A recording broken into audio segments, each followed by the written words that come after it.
Sí, es fácil, es muy fácil explicarlo el trabajo que fui a presentar. Es algo que estamos trabajando con un tema que estamos trabajando con una nutricionista de Uruguay y estamos por publicar en una revista de pediatría porque empezado a hacer este trabajo en pediatría, pero también esto que acabo de presentar en el Congreso se refiere a adultos. Y es muy simple la explicación. Una enfermedad muy conocida por todos es la diabetes, que resulta de ser un problema que no le permite manejar a los organismos los niveles de glucosa en sangre, de azúcar en sangre, ¿no? Y normalmente hay algunos factores que predisponen a ser diabético, aparte del componente genético que puede haber de ciertas y determinadas personas. Pero el componente genético no es solo, no es suficiente, sino que tiene que haber otros factores disparadores.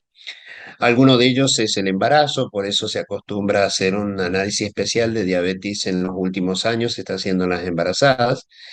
Y un problema que se ha acrecentado en los últimos tiempos, que también es un factor predisponente muy fuerte, es la obesidad.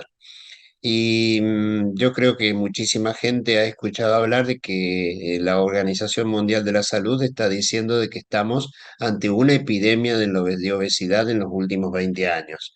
Y cuando nosotros vemos los indicadores de cómo va creciendo constantemente el indicador de obesidad, indudablemente que eso predispone generalmente a otras patologías, entre ellas la diabetes. Pero hay, podríamos decir, unos estadios previos, o sea, no es como, por ejemplo, una neumonía. Una neumonía hay un microorganismo que la causa y de un día para el otro nosotros estábamos sin neumonía y con neumonía. En cambio, la diabetes generalmente es un desorden que se va generando paulatinamente con el tiempo. Y tiene que haber, por supuesto, algunos factores que la predispongan. Y bueno, este indicador que nosotros hemos presentado en este congreso y que hemos hecho también el estudio para niños, se basa en tres valores que se obtienen de mediciones. Uno de ellos es el valor de triglicéridos, que son una de las grasas que circulan en nuestro organismo. Mientras más triglicéridos haya, más puede estar predispuesta una persona para ser diabética. También otro valor que se toma en cuenta es el del colesterol bueno. El colesterol bueno, mientras más bajo esté, más propenso es a generar un proceso de diabetes.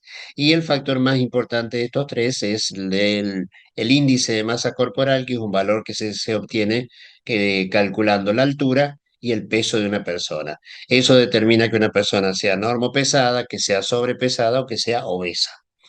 Y bueno, con esos tres valores se hace un cálculo matemático que podría verse como un poco complejo, pero es muy simple. Con una fórmula en la tabla de Excel arroja un valor inmediatamente. Nosotros tenemos que la insulina es la hormona que nos permite modular o regular la cantidad de azúcar en sangre.